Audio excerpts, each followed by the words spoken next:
everyone, and welcome back to the workshop. I'm super excited to have you guys here.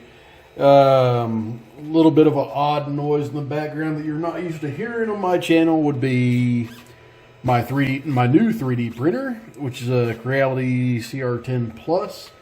Still cutting my teeth on the thing. I've had a lot of failures and a couple of mediocre prints, but mainly my thing is just good first layer adhesion. I can't seem to get that right now, but oh well.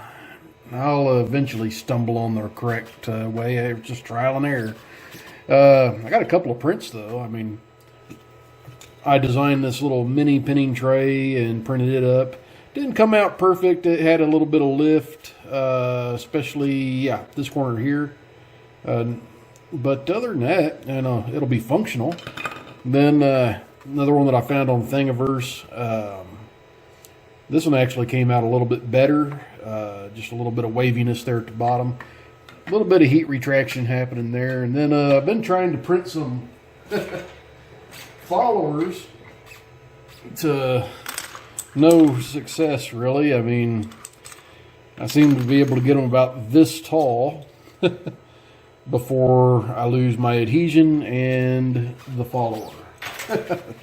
But, I've only had the thing for a few days now, so, it's going to take me a little while to get it fine-tuned in. I think I picked a model that nobody in Locksport has. But, anyway, I was digging in the box that Bearsback sent me and pulled this lorry box out of here. It's got a challenge lock by K1 locks in it. So let's go ahead and clamp this in the vise and see what I can do about getting into this lock that K1 made.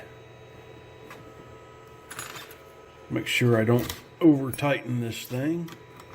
There we go. Key still works. It's a little floppy.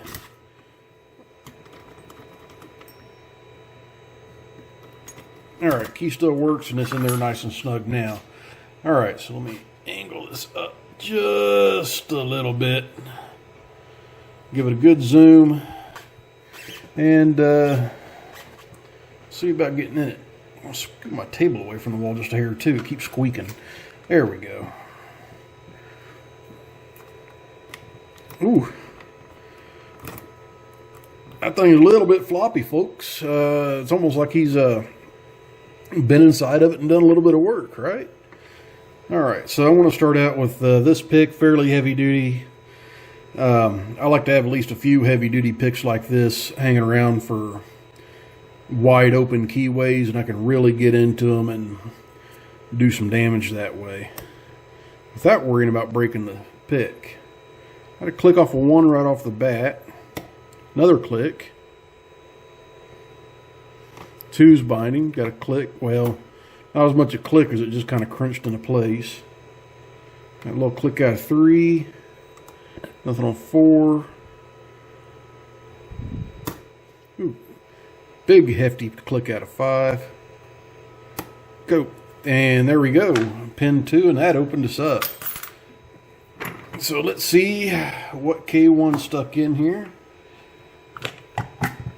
And for the heck of it, I'll use one of my janky little pinning trays that I've been working on. See, it doesn't quite sit perfectly flat. That lift kind of messed it up. But anywho, I'll eventually get this madness figured out. Like I said, I've only had the printer since, well, I've had the printer for 4 days. So, not really enough time to get it all figured out, and I'm not the most patient person, so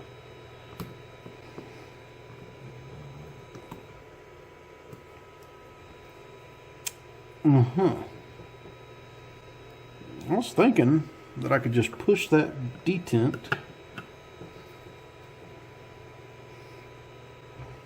and that might, it did release it just a little bit. There we go. As long as I don't stick that through my finger, I'm good, right? Alright. So, let's go ahead and zoom in my little miniature pinning tray. I've always been a fan of the smaller pinning trays for some reason.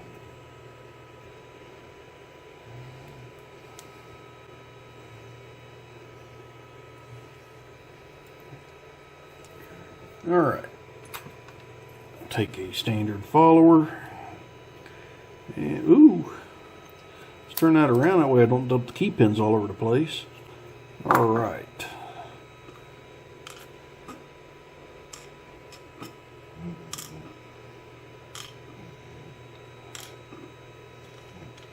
It's pretty decent looking key pins coming out of here. Long suckers too. Alright, looking at the plug. I don't see any modifications to it except for where he's filed on it some. Probably had some pins sitting proud and filed them down. I've been known to do that myself. Okay. Tweezers.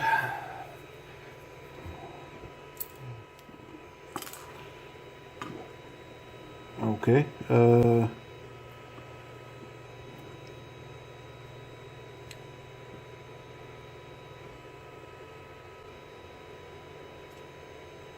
Okay, I had a wafer and a T-pin come out of there.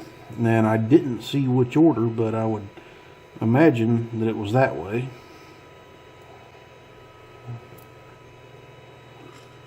Then a serrated.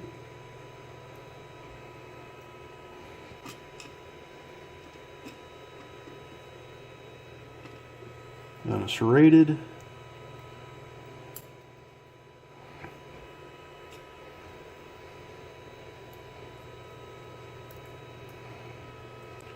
Then I've got another wafer, and that was actually underneath the T-pin. Okay, that actually, the way I picked that, and I assumed this one was probably the same way with the wafer in between them.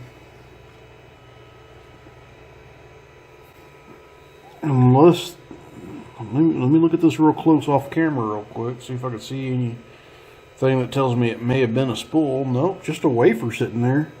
I don't know. Was it there to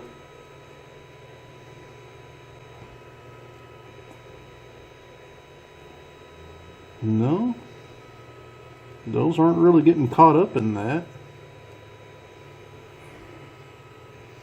So I don't really know why these wafers were there, unless they were supposed to be above it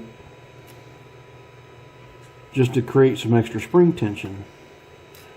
That's probably my guess. Probably would have been more challenging to pick this way too. I don't know.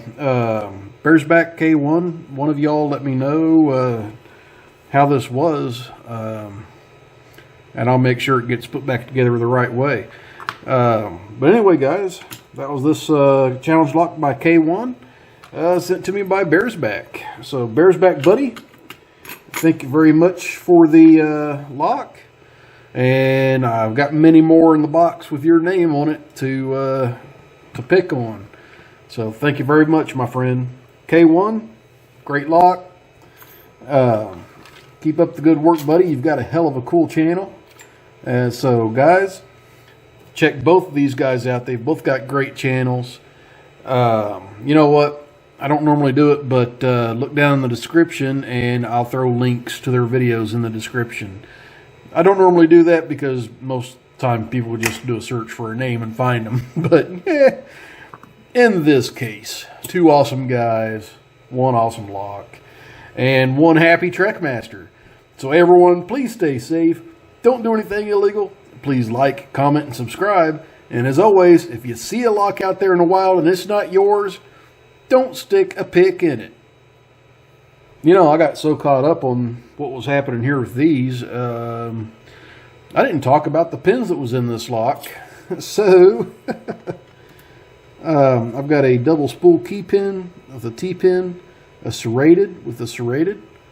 I've got another serrated and a serrated, a spool and a spool, a serrated, and a T-pin. And these are some very well-made pins, guys. So, once again, stay safe. Don't do anything illegal. Please like, comment, and subscribe. And if you see a lock out there in the wild and it's not yours, don't stick a pick in it.